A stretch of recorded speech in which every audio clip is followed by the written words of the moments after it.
అవతీర్ణశ్చ కాలట్యాం కేదారేంతర్హితశ్చయః చతుష్పీఠ ప్రతిష్ఠాత జయతాశంకరో గురుః. ఇవాల్టి రోజున అత్యంత పవిత్రమైనటువంటి శంకర జయంతి మహోత్సవం సమస్త ఆస్తిక భక్త మహాజనులందరూ కూడా ఎంతో ఉత్సాహంతో ఎంతో భక్తి శ్రద్ధలతో సమస్త ప్రపంచంలోనూ ఆచరిస్తూ ఉన్నారు. ఈ వైశాఖ శుక్ల పంచమి అనేది మన సనాతన హిందూ ధర్మం యొక్క ఉద్ధారకులైనటువంటి జగద్గురు శ్రీ శ్రీ ఆదిశంకర భగవత్పాదాచార్యుల వారు అవతరించినటువంటి పవిత్రమైన రోజు. అందువల్లనే ఎలాగైతే మర్యాద పురుషోత్తముడైనటువంటి శ్రీరామచంద్రుడు అవతరించిన శ్రీరామనవమి అనేది మనకి ఎంత పుణ్యప్రదమైనటువంటిదో, శ్రీకృష్ణ జన్మాష్టమి అనేది ఎంత పుణ్యప్రదమో, వినాయక చతుర్థి, శివరాత్రి, నవరాత్రి ఈ ఉత్సవాలన్నీ కూడా ఎంత పవిత్రమైనటువంటి ఉత్సవాలో, అదేవిధంగా ఆ పరమాత్మ యొక్క మరొక అద్భుతమైన అవతారమైనటువంటి శంకర భగవత్పాదాచార్యుల వారు అవతరించిన ఈ వైశాఖ శుక్ల పంచమి కూడా అంతే పవిత్రమైనటువంటి సందర్భం. కాబట్టి ఇటువంటి సందర్భంలో ఈ శంకర జయంతి మహోత్సవాన్ని సమస్త హిందువులు తమ తమ ఊళ్ళల్లో, ఇళ్లల్లో, సంస్థల్లో అన్ని చోట్ల కూడా ఎంతో శ్రద్ధాభక్తులతో ఆచరించాలి. శంకర భగవత్పాదాచార్యుల వారు ఈ లోకం కోసం చేసినటువంటి ఉపదేశాలు, ఈ లోకాన్ని ఉద్ధరించడం కోసం, సమస్త జనులకు ఈ జీవితాన్ని సార్థకపరుచుకోవడం కోసం చూపించినటువంటి మార్గం ఏదైతే ఉందో, మన వేదములు, శాస్త్రములు, పురాణాలు, ఇతిహాసాలు సమస్త వైదిక వాంగ్మయాన్ని ఆధారంగా ప్రమాణంగా చేసుకొని అక్కడున్నటువంటి గొప్ప విషయాల యొక్క సారాంశమైనటువంటి ఆ అద్వైత తత్వాన్ని మరియు ఆ అద్వైత తత్వాన్ని సాక్షాత్కరించుకోవడానికి కావలసినటువంటి సాధనా పద్ధతుల్ని శంకరులు మనకు ఉపదేశం చేసి ఉన్నారు. అటువంటి ఆ విషయాల్ని మనం చక్కగా తెలుసుకొని జీవితంలో ఆచరించినప్పుడు మనం ఈ జీవితంలో, ఈ లోకంలో ఉన్నటువంటి సమస్త దుఃఖముల నుంచి క్రమంగా విముక్తిని పొంది శాశ్వతమైనటువంటి సుఖాన్ని, శ్రేయస్సుని అంటే మోక్షాన్ని మనం పొందగలుగుతాం. అటువంటి గొప్ప మార్గాన్ని చూపించినటువంటి వారు మహాపురుషులు శంకర భగవత్పాదాచార్యుల వారు.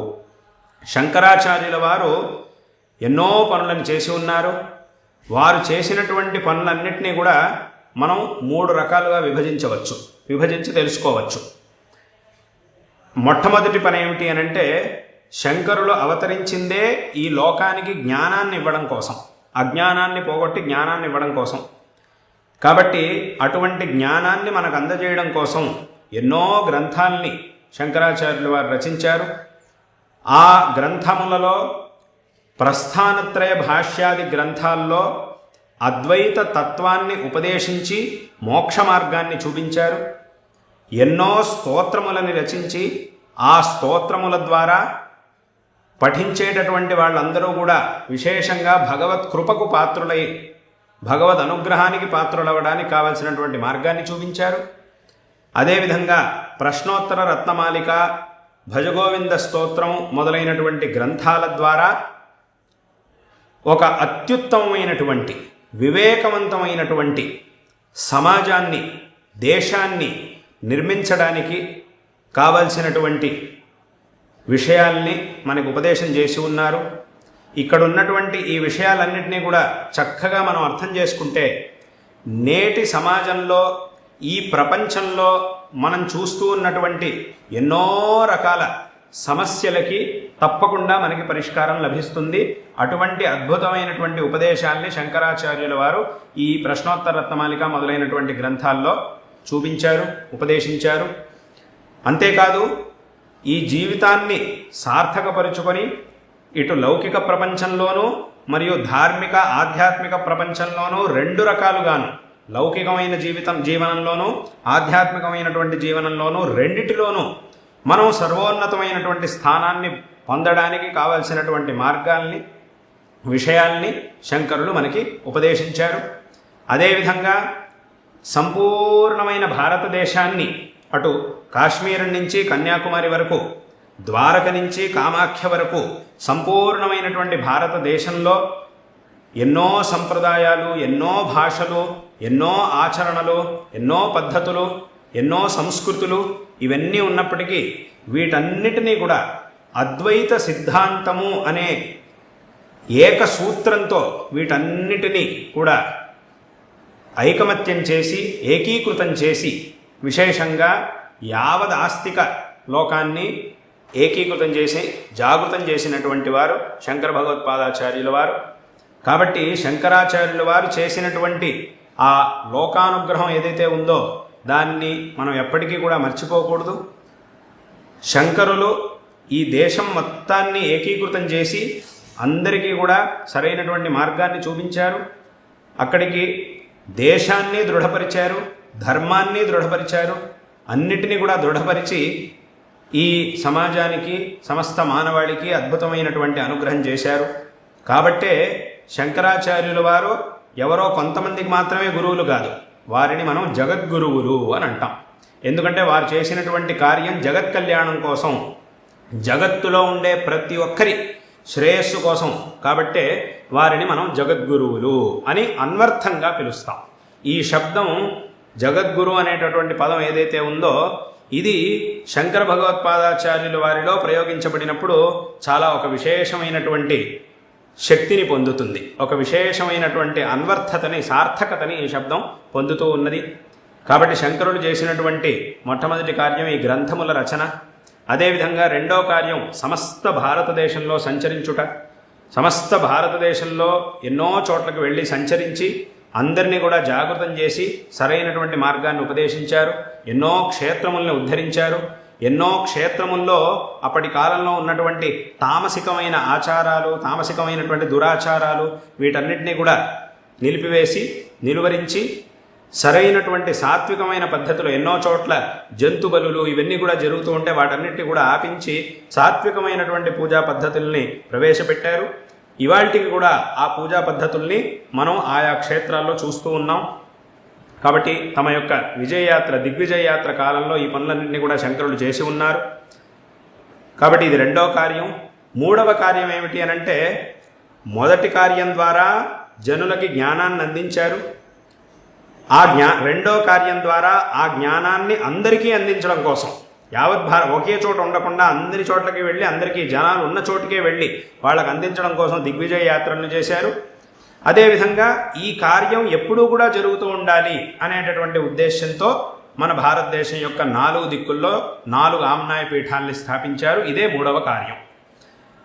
పురి, శృంగేరి, ద్వారకా, బదరి ఈ 4 క్షేత్రాల్లోనూ 4 ఆమ్నాయ పీఠాలను స్థాపించి ఒక అద్భుతమైనటువంటి వ్యవస్థను ఏర్పరిచి ఆ పీఠములలో తమ ముఖ్యులైనటువంటి 4 శిష్యుల్ని కూడా పీఠాధిపతులుగా నియమించి వారు ఆచరించవలసినటువంటి నియమాలని, ఈ పీఠముల యొక్క గొప్పతనాన్ని వీటన్నిటినీ కూడా స్వయంగా శంకరాచార్యుల వారే మఠామ్నాయ మహానుశాసనము అనేటటువంటి గ్రంథాన్ని రచించడం ద్వారా ఆ విషయాలన్నింటినీ కూడా తెలియజేసి ఒక అద్భుతమైనటువంటి వ్యవస్థను చేశారు.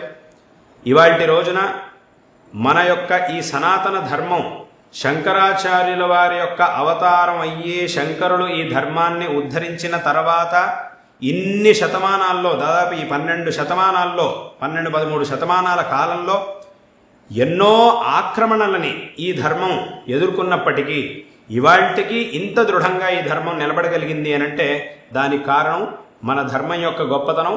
ఆ ధర్మాన్ని శంకరులు పునరుజ్జీవనం చేసి అంత దృఢంగా స్థాపించడమే దీనికి కారణం. కాబట్టి సమస్త మానవాళి శంకర భగవత్పాదాచార్యుల వారు చూపించినటువంటి మార్గాన్ని అనుసరించి జీవితాన్ని సార్థకపరుచుకోవాలి. శంకరాచార్యుల వారు మన యొక్క భారతదేశంలో కేరళలో కాలటి అనేటటువంటి అగ్రహారంలో ఆర్యాంబ శివగురు అనే పుణ్య దంపతులకి పుత్రులుగా జన్మించి చిన్న వయస్సులోనే ధర్మ సంరక్షణ, ఉత్తమమైనటువంటి దేశము మరియు సమాజం యొక్క నిర్మాణమే లక్ష్యంగా అన్నిటినీ త్యజించి ఈ కార్యం కోసమే తమ 8వ వయస్సులోనే ఇంటి నుంచి అన్నీ త్యాగం చేసి వెళ్ళి ఈ పనులన్నింటినీ కూడా అద్భుతంగా చేసి తమ 32వ వయస్సులో అత్యంత పవిత్రమైనటువంటి కేదారనాథ క్షేత్రంలో తమ అవతారాన్ని సమాప్తి చేశారు. ఇప్పటికీ కూడా మనం కేదారనాథ క్షేత్రంలో శంకరులు అవతారాన్ని సమాప్తి చేసినటువంటి స్థలాన్ని చూస్తూ ఉన్నాం. అదేవిధంగా శంకరులు అవతరించినటువంటి చోటు కాలటీ క్షేత్రంలో ఆ చోటును కూడా మనం దర్శిస్తున్నాం. తప్పకుండా అందరూ దర్శించాలి. అదేవిధంగా శంకరులు అవతారం సమాప్తి చేసినటువంటి కేదారనాథ క్షేత్రాన్ని కూడా అందరూ దర్శించి శంకరులు చూపించినటువంటి మార్గాన్ని అనుసరించి జీవితాన్ని సార్థకపరుచుకోవాలి అనేటటువంటి విషయాన్ని ఈ పవిత్రమైనటువంటి శంకర జయంతి మహోత్సవ సందర్భంలో అందరికీ కూడా తెలియజేస్తూ ఉన్నాం. ఇటువంటి ఈ శంకర జయంతి మహోత్సవాన్ని అందరూ కూడా విశేషంగా ఆచరించి కృతార్థులు కావాలి అని చెప్తూ ఈ సందర్భంలో అందరికీ కూడా నారాయణ స్మరణపూర్వకంగా ఆశీర్వాదాలను తెలియజేస్తూ ఉన్నాం. శారదా చంద్రమౌళీశ్వరుల అదేవిధంగా పరమ పూజ్యులైనటువంటి మా గురువరేణ్యులు ఈ దక్షిణాంనాయ శృంగేరి శారదా పీఠం యొక్క ప్రస్తుత అధిపతులు అయినటువంటి జగద్గురు శ్రీ శ్రీ భారతీ తీర్థ మహాస్వామి వారి యొక్క పరిపూర్ణమైనటువంటి అనుగ్రహం మీ అందరి యందు సమస్త ఆస్తిక భక్త మహాజనుల యందు ఉండుగాక. అందరికీ కూడా ఆ అనుగ్రహం సంప్రాప్తించుగాక. తద్వారా అందరికీ కూడా సకల శ్రేయస్సులు లభించుగాక అని ఈ సందర్భంలో మా యొక్క నారాయణ స్మరణ పూర్వకమైన ఆశీర్వాదాల్ని తెలియజేస్తూ ఉన్నాం.